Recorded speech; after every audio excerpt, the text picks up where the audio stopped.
Welcome to part 26 of the 2023 NFL Draft and Review. Today we're going to be looking at the Carolina Panthers draft class. And this is a team that, for a good score of years now, I hear basically every season, the Panthers are going to be better than last year. The Panthers are going to be better than last year. The Panthers are going to be better than last year. And they just continuously seem to end up like they were last year, the 7-10, 6-11, second, third, fourth place finishes out of the playoffs, every single season. And I don't really see that changing. I haven't heard too much hype this year, so I would like to believe that people are finally learning to not overhype this team based on literally nothing. So, this class, in regards to that, does look a little bit like it's moving the needle this way, but only really because of some of the trades and free agent moves that they've done to bring in some players to offset what they've lost, in particularly to land number one pick quarterback Bryce Young out of Alabama. And of the top four quarterbacks, I've seen them all to some extent now that I've watched Anthony Richardson and Will Levis, and I saw a good bit of Chris Stroud and Bryce Young before the draft. So out of the four, I liked Bryce Young the best, so already I view this as a solid selection. And as we can see, insanely high touchdown to interception ratio, 80-12. That's pretty remarkably good, but being good in college and being good in the NFL is two different things. We've had a pretty mixed bag from Alabama in the last couple of drafts, with Jalen Hurts generally being regarded as the best of them, Tua sort of the in-between one, and Mac Jones as the worst, even though really that comes down more to the Patriots than Mac Jones as far as I'm concerned. So it's kind of 50-50 on what Bryce Young will do, especially with his situation. They did finally get rid of their previous head coach, who was a complete fraud, as the NFL tenure showed. But they've moved on to Frank Reich, who, wasn't really that good with the Colts. And more importantly, the wide receiver room in Carolina is not exactly what I would call impressive. DJ Chark has number one receiver potential, but he's injury prone. Laviska Shenault is alright, but I would like to see him on a team with a better number one, maybe even number two receiver. Adam Thielen's good, but he's getting old.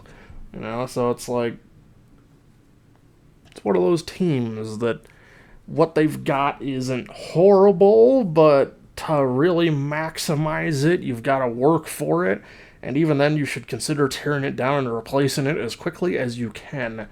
I mean, this is a team that's got a good chance of Damiere Byrd having a reasonable role going on, and that's not a good thing. So, but we'll go over here to Bryce Young and take a look at his college days and see what the Panthers might have.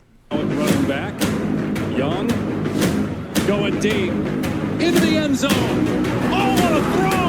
On the money to Brooks for the touchdown! Bryce Young with his fourth touchdown pass.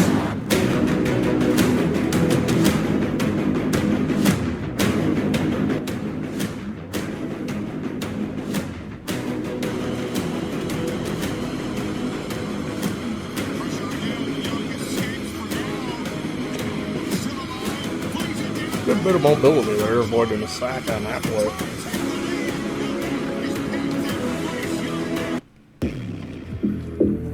Oh boy, this should be one of those videos that's got like 90 ads.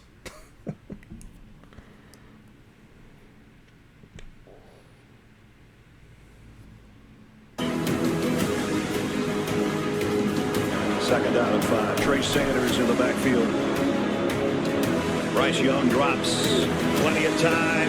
Airing it out. Man's there. Jamison Williams, touchdown. Got a bit of a cannon on him, I'll give him that.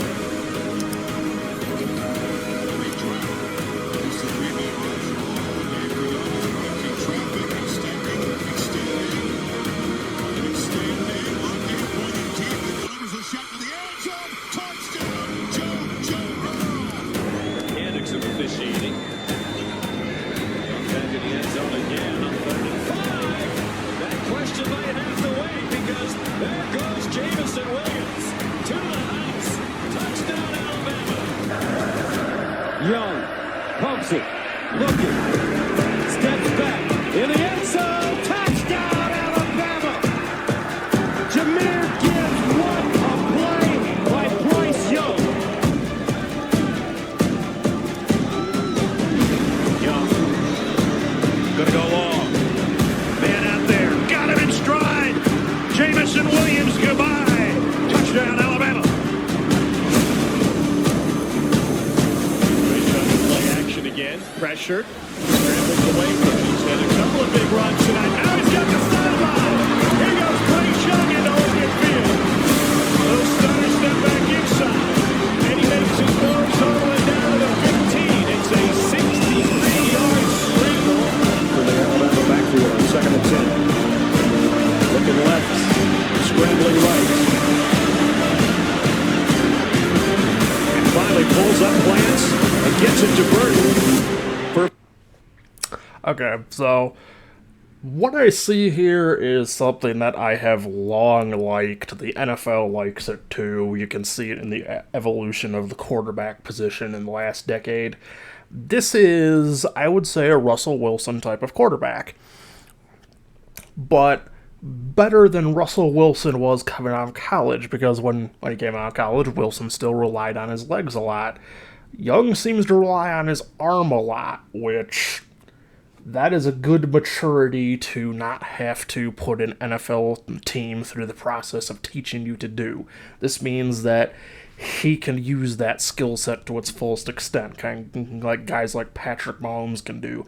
These guys have the mobility, but they don't, they don't just run when things break down like a guy like Lamar Jackson will do.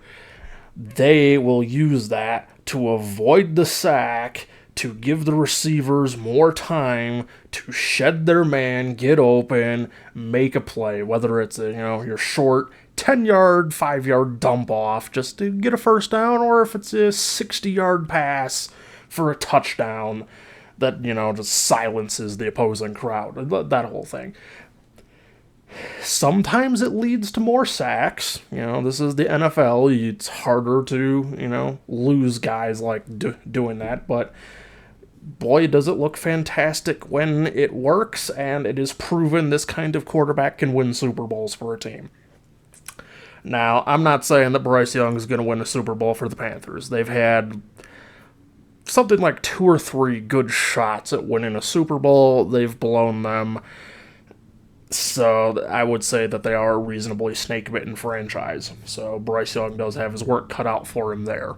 But if he can do this in the NFL, the Panthers have a franchise quarterback again. They've finally solved the problem that they have had since Cam Newton, threw away a Super Bowl, because Cam never came back from that. People can say it was the injuries, but I would say it was the injuries and his attitude after losing that Super Bowl. So Bryce Young could be the answer, but I do expect that he's going to struggle a bit early on, because there were times in college where he was getting stood up by some better defenses. And like I said, the Panthers wide receiver, tight end room, it's nothing special. A quarterback that is good should be able to do reasonably well with this, but I wouldn't expect that the Panthers are going to be winning many games if they get like 2-3 scores in the hole with that wide receiver room. So just temper the expectations, probably for the first couple of years, until the Panthers can start getting Bryce Young some quality pass catchers to, really help out. And they did attempt to go ahead and do that with their second selection, which is wide receiver Jonathan Mingo. I think I've actually seen a very, very little bit of Mingo before. Might have even been one of the receivers that I wouldn't have minded the Patriots picking up. But this is, statistically, I would say, a bit of a risk by the Panthers. He doesn't play a full season until his final year, and even then doesn't crack 1,000 yards, only puts up 5 touchdowns. I don't think that this really says superstar receiver anywhere, but maybe he doesn't have to be. Maybe this is the sort of player that you can pick up with the intention of being your number 2, number 3 guy long term, because looking at what the Panthers got, I don't really see a guy they're going to be hanging on to long term. So Mingo's got a chance to establish himself. This is the first time he goes first, and he loads it up on the first play from scrimmage. Jonathan Mingo just passing or not, just a great job in That's a good concentration. catch. Using looks to throw again over the middle. Again, it's complete. That's Jonathan Mingo. First down and 10. Dart lets it loose over the middle. Mingo is there. What a grab! all SEC. Oh my goodness. Let the big guy go up there and snag it. Setting up, going deep, got a man. It's caught by Mingo for 32 yards to Mingo. Well, there's no pass rush whatsoever. Jackson Dart stands tall in the pocket, and Jackson fires. Play fake, and Dart again on the money to Mingo. Wow. How about the strong hands by Jonathan Mingo? And that's going to be a connection to Stay healthy this year after missing about half of last season. Dart, Mingo again. What a... How about that? Love to throw outside shoulder or back shoulder. Here's Mingo, catch and spin. One man to beat, cuts it inside. That'll be it. Yeah, that's just a hitch route, and you have the corner that is the first guy that misses it, and that's a nice little stutter step, and Ray doesn't get the football out of your quarterback's hand quickly. Just gives you a nice little... Dart, Vanderbilt brings the heat, flushes him out. Mingo's wide open on the crosser. First down and more for the Rebels. Yeah, I'm pretty confident what I said there. This looks like your number 2, number 3, good hands, solid route running type of receiver. It doesn't really say superstar, but he could develop, especially because they have Adam Thielen. Adam Thielen is a similar wide receiver to this, and you could argue Thielen did get towards the superstar status, a player that the Vikings did long rely on, so learning from Thielen could very well benefit Mingo in the long term. So I think that's another solid selection. I think that Mingo can offer this team some pretty good value going forwards. I just hope that it doesn't get buried, because it's not a pretty lineup, but you've got just enough guys that could maybe keep a rookie down. Of course, if DJ Chark suffers the usual leg injury that somehow ends up keeping him out of the game for like 3/4 of the season, then I wouldn't worry too much. I like DJ Chark, but it's a problem he has. He's not reliable in terms of health. So, next up, we then kind of move over to maybe the Panthers trying to address some defensive issues with DJ Johnson, outside linebacker. The Panthers' defense is, more so than the actual team, one of the most overrated units I see year in, year out. Every year, I see some blowhards going on about how the Panthers defense is going to be one of the best in the league. They're so young and talented, have everything they could possibly need to be a fantastic unit. And then I see the Panthers get blown out of the water pretty much every single week of the season. Part of it's injuries, part of it's not. Regardless, I don't really like it.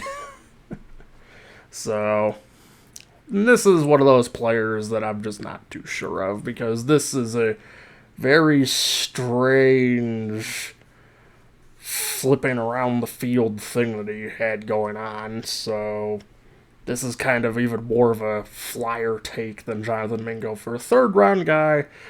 Maybe, but I don't really see it. He wasn't that good of a tight end, so if he sucks at linebacker, it's not like they're gonna go and put him back there. So we'll see, but I don't expect much of this. Third down here for the Eagles, 3rd and 9. Tuckington trying to get away and can't. McKee holding on too long. Get the crowd going. 1st and goal. No! Destructive turnover! And quickly break from the huddle, and it's like they're not set right. And the timing's off. Something we've never seen through 5 games from Jacob Charbonnet out. Jones in, and Jones. Just team effort here, team defense. I think Keegan could have bounced that to the front. Green outfit will. Inside game, what a great job. Absolutely. He was Sansell so much. They rarely have a one conference loss chance. Tavion Thomas is going to be tackled. Pretty much all these plays is him either coming completely unblocked or basically pushing off from a block to chase someone around the edge. Now, it's good that he can get tackles doing that, but I really do notice a lack of plays where he's, beating his man and getting there to make a play. So that leads me to suggest that he needs some further coaching before he can be taken seriously, if ever. So I don't really like this selection.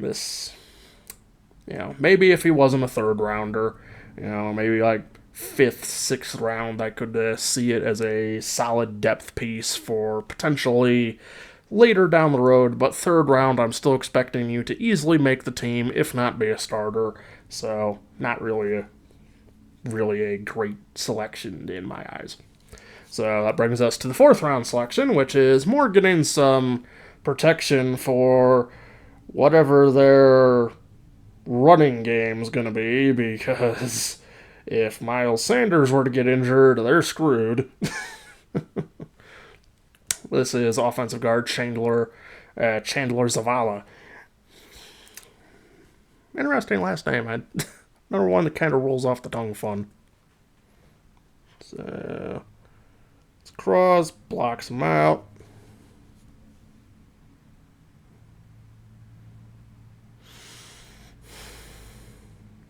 He seems pretty good at stopping his guy on those plays.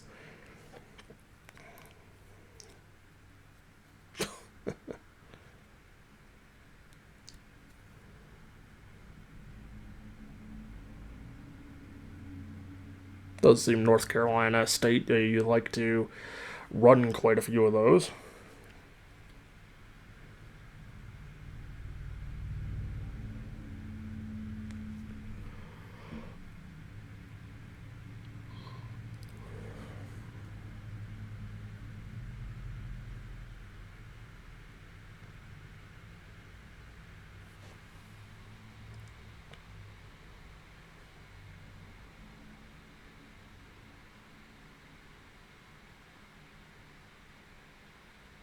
Yeah. He seems very good at using his momentum to basically just anchor into a spot and stop the guy that's engaging him. Other times using his momentum to just drag the guy to the turf under him. So, for run blocking, Chandler could be very good. That's what I want to see from run blockers. A guy that just basically stops his man. It can create a hole. It can prevent a guy from being able to chase down the running back. Because I've seen that happen quite a lot. Guys that don't hold their block, and the guy that they didn't hold ends up managing to get back to the ball and make the tackle. That's it's the kind of thing that I could imagine that running backs don't appreciate. Being tackled by a guy that you thought should be probably 20 yards behind you, still, trapped under the ass of one of your offensive linemen. So, that one I think is basically going to come down to what they're doing for guard here. I'm going to real quickly kind of look through just to see what kind of games played to started the other offensive guards on the Panthers. They have 64-27 by Justin McRae. That says quality backup sort of player. Cade Mays, 11-2. Probably not that much of a threat. Michael Jordan, 55-29. Honestly, the only time I heard about this guy was when the Bengals fans were bitching about how bad he was, so take that with a grain of salt. Austin Corbett, 72-58. So here's a starter. Got two more. 33-23 by Brady Christensen, so I'd imagine that's the other starter on this guard spot, so that would officially put Zavala as a backup, but one that could potentially see some action. So keep an eye on this one. The final selection of this class is safety. And I'm going to just go ahead and say Jamie Robinson. Could be Jammy. I don't know. So let's see where we at. It says free safety Eric Rouse here. He's been pretty good since he left the Patriots. Well, bastard. I will always be salty at that guy. You suck with us, and then you stop sucking when you leave. But so, Robinson's got a pretty good tackle readout. It goes up season for season. You know, actually gains 11 despite playing 2 less games in 2020. And just kind of goes up from there. 11, then 15 next year. Always managing to get an interception, pretty consistent pass deflections. Seems to do reasonably well returning the ball. So this suggests that he's got a pretty varied skill set, which I like to see in safeties, especially late round ones, because these late round safeties have these I can do everything sort of ways. It's just that's how they are. They can sneak up on people. A lot of people don't see them coming. He tried to set up the screen. It's caught by Williams, but he's brought down, ball loose. Recovery for his Florida State Seminoles. Of a fumble recovered by the defense is under further review. And it's ripped out by Jamie Robinson. You know, we talked with... Not that time. Williams met immediately. They use these safeties. That's not Robinson. Gibson to throw. Nothing to it. Leary. Hurls it into the end zone. Picked off. Let's see what the Noles can do. They need to get blocks. Oh, boy. Robinson. Well, he got Demi Sumo Carnbe, the running back. Leary to throw. Looking for somewhere to go. Right in your screen. Just bodies running into each other. First down to the defense. You're passing on the defense. That's our first one. In the country.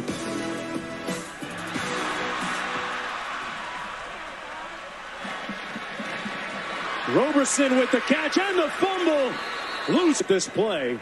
Roberson, the top receiver for the Demon Deacons, had the ball stripped out and ripped out by number 10. Here's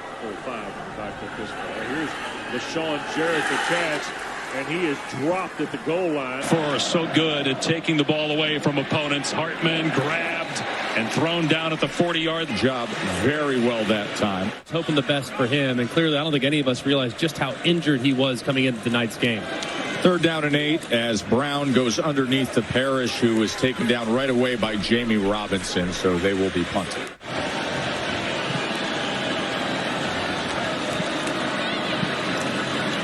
Brown, and he is torn down and then just pushed aside. This play. It's a great job by Jamie Robinson, too. Nicely done. I mean, Knighton, nowhere to go. Yeah, this is the sort of late round safety that I like. Very good ability to find the ball. I'm going to go back here for a bit more of the stat line. Yeah, pretty reasonably good tackle for loss those last 2 years, though. In the SEC, significantly less, so I would take that with a grain of salt. But overall, yeah, this is the sort of late round safety I like. But for now, at least, I say that he's definitely going to be, obviously, a backup.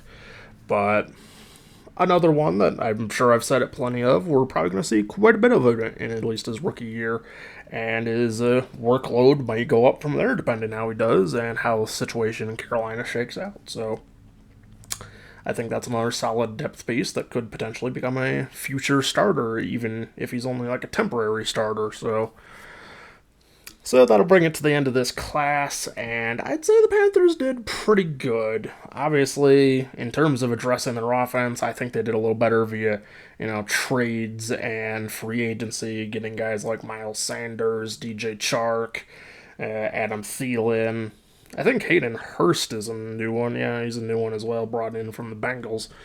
So So yeah, they've done a bit better job through other means than drafting, but what they did draft, I think, kind of sets up a sort of a semi-basis for a future. If Bryce Young is good, then the rest of this doesn't really matter too much going forwards, but I think there are, three other players that have pretty good potential here. Jonathan Mingo, Chandler Zavala, and Jamie Robinson. So I'd consider this about an A class. It's, A minus to an A. Not quite enough players for me to say that it's a absolutely fantastic class, but for the limited amount of picks they had, they got pretty good value, I think. So this actually could almost immediately put the Panthers over the top, because you've got the Buccaneers going backwards. The Falcons are just kind of floundering in place. And then you've got the Saints, who look like they're trying to get there, but I kind of am inclined to say, much like the Buccaneers, the Saints aren't going to have a very good chance of, pushing forwards until they get a better head coach. So that is going to do it for today's video. I think tomorrow is supposed to be the Saints. I'm going to check real quick, just to be sure, because again, like I said in yesterday's video, it is a bit of a clusterfuck, and indeed it will be the New Orleans Saints tomorrow. So like the video, subscribe to the channel, hit the notification bell to see when I upload next, leave a comment if you want to, share the video with your friends, follow me on Twitter if you like, and I'll see you tomorrow for the New Orleans Saints.